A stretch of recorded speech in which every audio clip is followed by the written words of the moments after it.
Good morning, all. We have begun our chapter 5, triangles, and in that chapter, we have seen the congruence of triangles.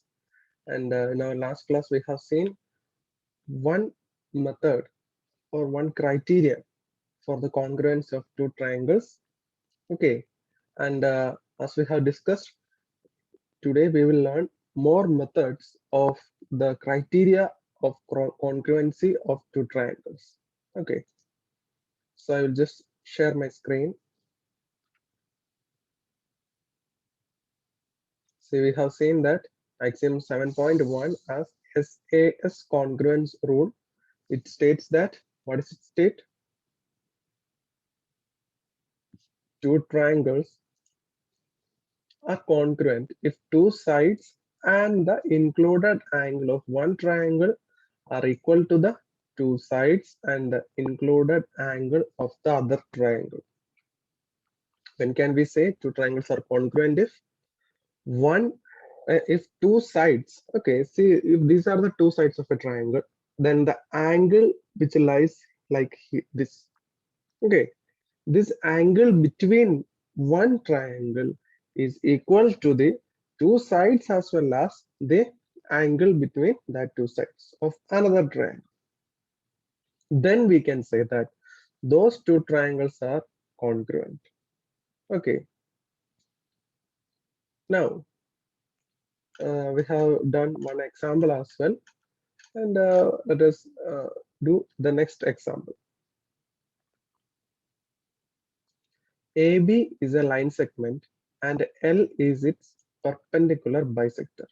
If a point P lies on L, show that P is equidistant from AB. Okay, actually in this question we are not given a figure. We have to draw a figure. Okay, so how we can draw a figure? By looking at the hints given in the question. Let us see. Okay, you are given that AB is a line segment. Fine. So first of all, let us draw AB. Okay.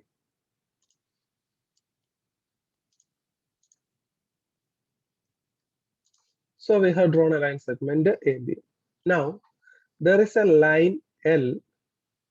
It is its perpendicular bisector, which means there exists a line L such that it divides the line segment AB equally. Okay, so let that line L be this one. Okay, this is line L. Now, if a point P, there is a point P which lies on L, it could be anywhere. So suppose the point is here. Okay, then what we want to show? We want to show that the point P is equidistant from AB. Equidistant means it is equally distant from both at the simultaneously it is equal distant from A as well as B. So it will be like this.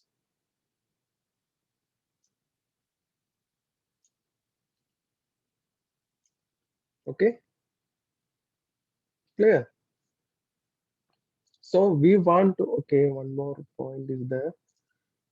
This is line L and the point here we are dealing with is P. So we want to prove PA is equal to PB.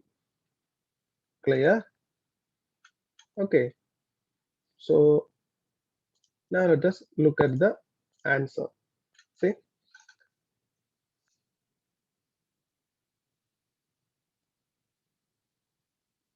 line L is perpendicular bisector of AB and passes through C, which is the midpoint of AB. Okay. So we want to show that PA is equal to PB. Clear? We want to show that PA is equal to PB. And how we can show that PA is equal to PB? Just take any two triangles which can be found in this figure, then prove that these two triangles are congruent. Okay, once we can prove that these two triangles are congruent, their corresponding sides should also be equal by CPCT. Thus, we can prove that PA is equal to PB easily. So, which two triangles we should take? Only there is two triangles in this specific case. They are PAC and PBC. Okay, those are the two triangles. So we are taking that. And how we can prove that they are congruent? Can we use our congruency criterion? Yes, obviously. Let us see how we can use. See, look at this angle. This is clearly a 90 degree. Okay. And what about the side PC? It is a common side. Okay. And one more thing there arise. AC and CB. They are equal because the line L is a perpendicular bisector, right? So thus we have proved it. Let us see. We have AC is equal to BC since C is the midpoint of AB.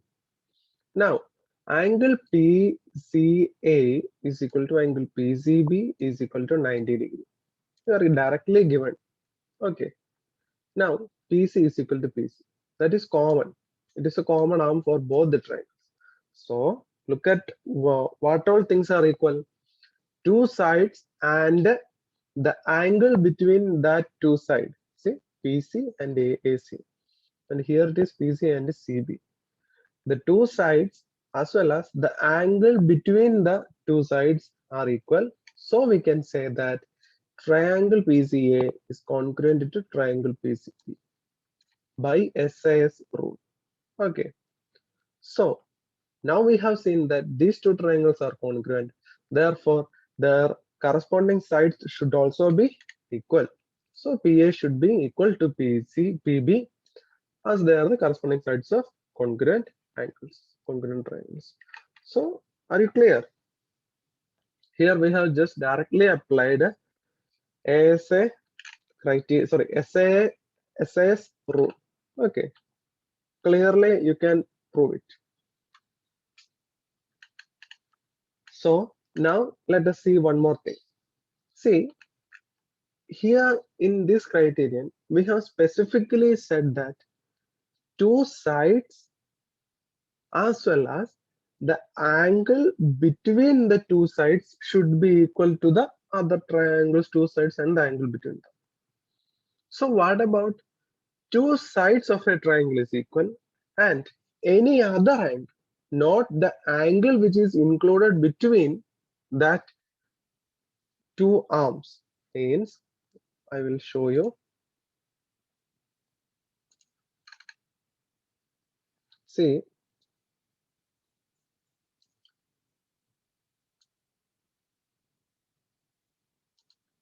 consider two triangles.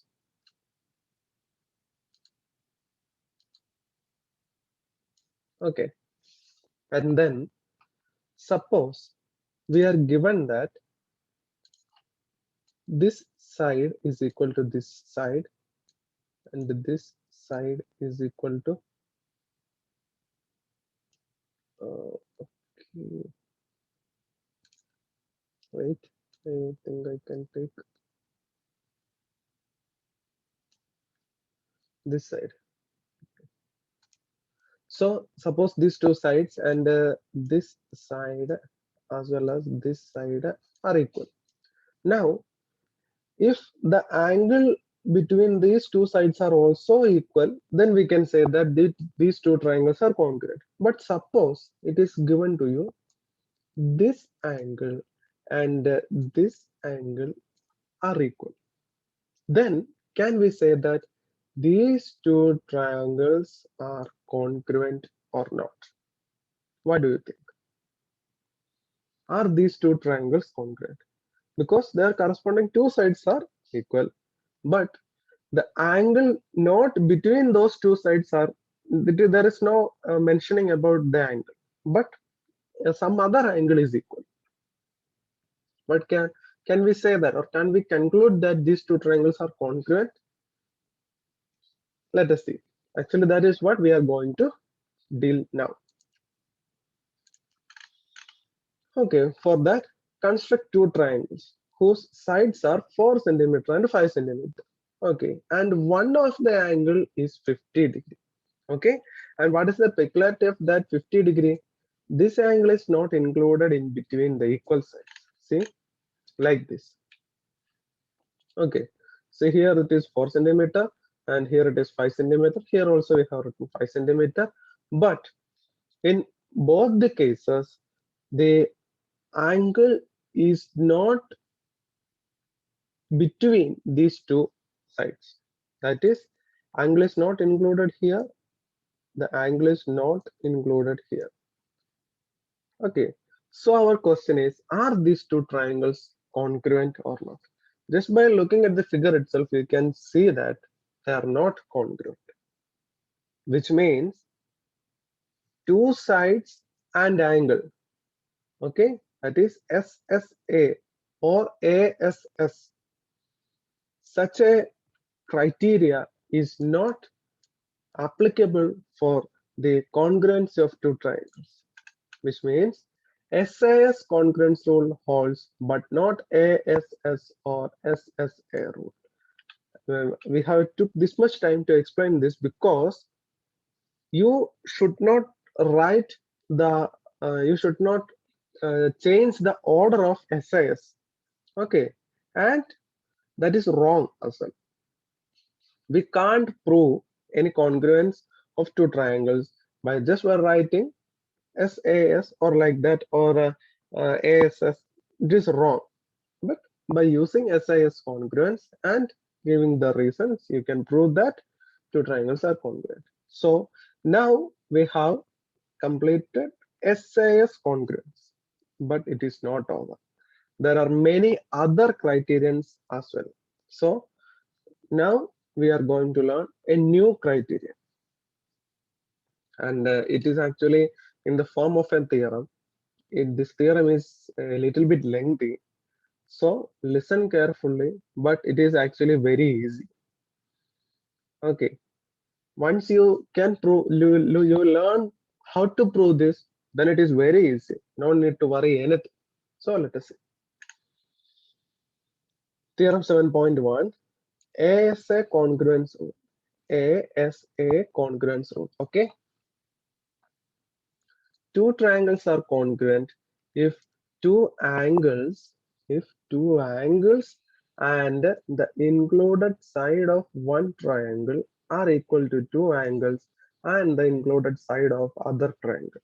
What we have seen in SIS congruence, instead of these two angles here, you were told if two sides and the included angle in that SIS. But here we have just reversed it.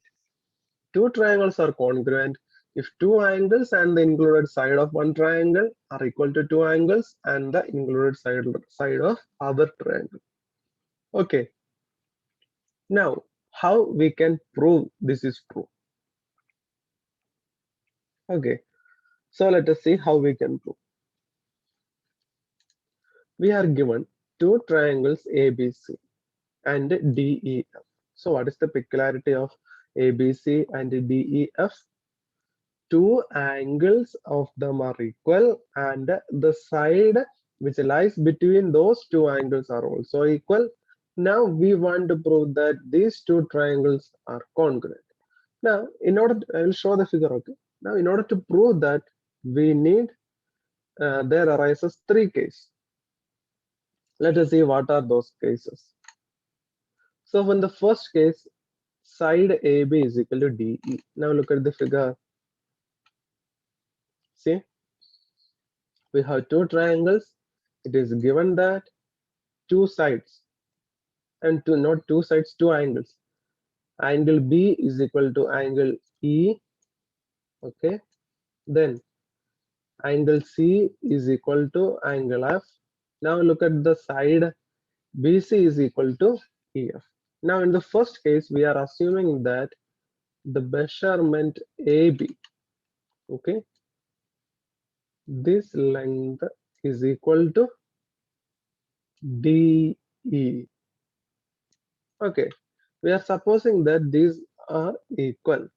Now what we want to prove? These are congruent. Now let us just, it is very easy. Look how we can prove. You are already given that BC and EF are equal. Now we have assumed that AB and DE are equal. Now look at the angle which lies between these two equal sides. They are also equal. It is given. So by using SIS congruency, we can prove that these two triangles are congruent. See, it is assumed angle B is equal to angle E, then B is equal to EF, and then so we can prove that triangle ABC is congruent to triangle DEF. Clear? In this case, we have seen that AB is equal to DE. Now let us see the next case, which is, if possible, AB is greater than DE. Suppose the measurement AB is greater than DE. Okay, and this is important. Listen carefully. Okay, so it means the measurement AB is, the length of AB is bigger than DE. So we can take a point P such that PB is equal to DE. PB is equal to DE. How we are able to take it? See, suppose there are two lines, okay, and the second line is bigger than the first line. Then I can take a measure in the bigger line such that the measure of the first line and the second line are equal. That's what we have written here also. We are considered the point P such that PB is equal to DE. Now consider the triangle EBC and DEF. PBC and DE. We are going to prove, or we are trying to prove, these two triangles are congruent. Okay, let us see what happens. Consider the triangle PBC and DEF. As we have assumed, PB is equal to DE by construction. Now, angle B is equal to angle E, that is given. Then, BC is equal to EF, that is also given to you. So, by the SIS congruence, we can say that triangle PBC is congruent to triangle DEF. Okay, we have proved it, and they are congruent. Now look what happens. Since these two triangles are congruent, their corresponding angles should also be equal, which means look at the angle PCB. See this angle. Okay, PCB should be equal to DFE. PCB should be equal to DFE. Correct? Okay. But what about the angle DFE? But we are directly given that angle ACB is equal to angle DFE. We are given directly in the question itself. See, these two angles are equal. Angle F is equal to angle C, like that. Okay, which means here the RHS is equal. See, here the RHS of both these cases are equal, which means the LHS should also be equal. That is, angle ACB is equal to angle PCB. So this is angle ACB is equal to angle PCB. I will show you.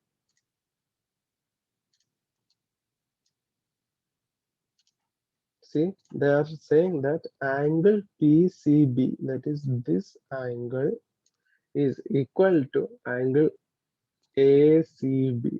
How could it be equal? The only possibility for these two angles to be equal is that the point P lies at A. In other words, point P should be equal to point A. That is the only possibility, so that these two conditions exist. Okay, this is possible only if P coincides with A or BA is equal to ED. So we can say that triangle ABC and the whole triangle ABC and triangle DEF are congruent in the second case where AB is greater than D. Clear? Now there remains one more case, which is AB less than BE. That we don't need to prove actually, in the same manner. Okay, we are proceeding. See, if AB is less than DE, choose a point M on the line DE such that EM is equal to MD. Sorry, no, EM is equal to AB. Okay, like that, and repeating the same arguments, we can prove that those two triangles are also congruent. Okay, clear? This is very easy for you. So this is the proof of this SAS congruence, not ASA congruence, is a little bit lengthy, but I think the manner in which we are proceeding, it looks easy for you. Okay, I have made it very simpler, so you should write it many times. That's the only way we can learn this proof. Okay, so keep that in mind. So now let us see. Two triangles are congruent if any two pairs of angles and one pair of corresponding sides are equal, and we call it as AAS congruence rule. Okay, two triangles are congruent if any two pairs of angles.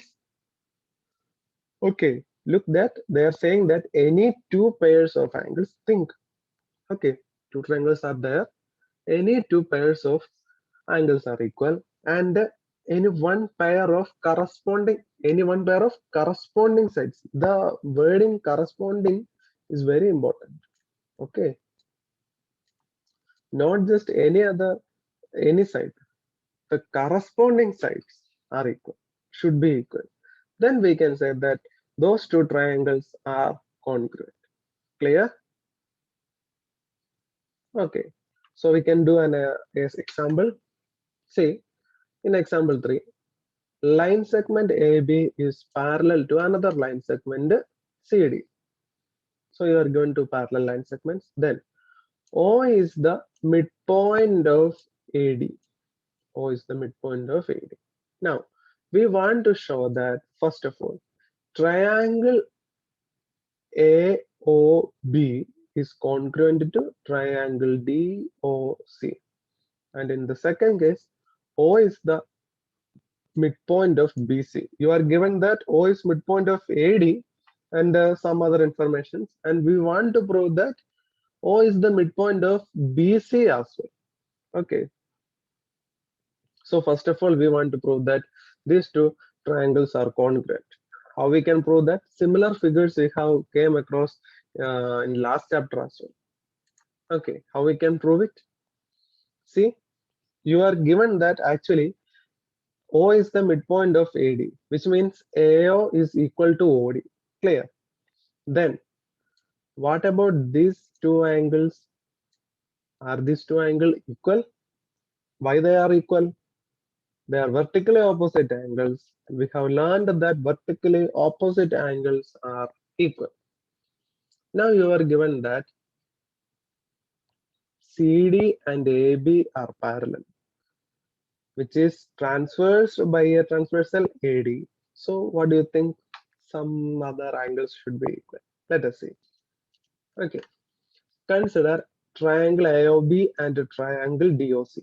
Then angle ABO is equal to angle DCO. That is, this angle is equal to this angle. Why? Because alternate angles. Okay. Now angle AOB is equal to angle DOC and OA is equal to OD. Therefore, two angles as well as corresponding sides are also equal. So we can say that triangle AOB is congruent to triangle DOC by AAS rule. You should always write why these or any two triangles are congruent. Why the reason. Okay, don't just write they are congruent, okay, and underline it. No, you should write what is the reason. That is also important. Now we have seen that AOB, triangle AOB is congruent to triangle DOC. So by CPCT, the corresponding sides should also be equal. So we can say that OA should be equal to, no, not OA, OB should be equal to OC. Okay, clear? How, when this is possible? The only possibility is that O is the midpoint of BC. Okay, so that is the only possibility. So thus we have proved both the cases that triangle AOB is congruent to triangle DOC. Clear? By using AAS rule. Now, when we move further, you should always be prepared to use any of the congruence rule. Again, we will be learning another congruence rule, but you should be ready to use which rule is applicable here. Okay, it should be from your thinking. Okay, I can help you to think, but it is you who should think. Okay, and by doing this, we have completed our last section, and we have 8 exercises is there. All of you should write it in your notebook and learn well, study well. If you have doubts, you can ask me. Okay, so thank you.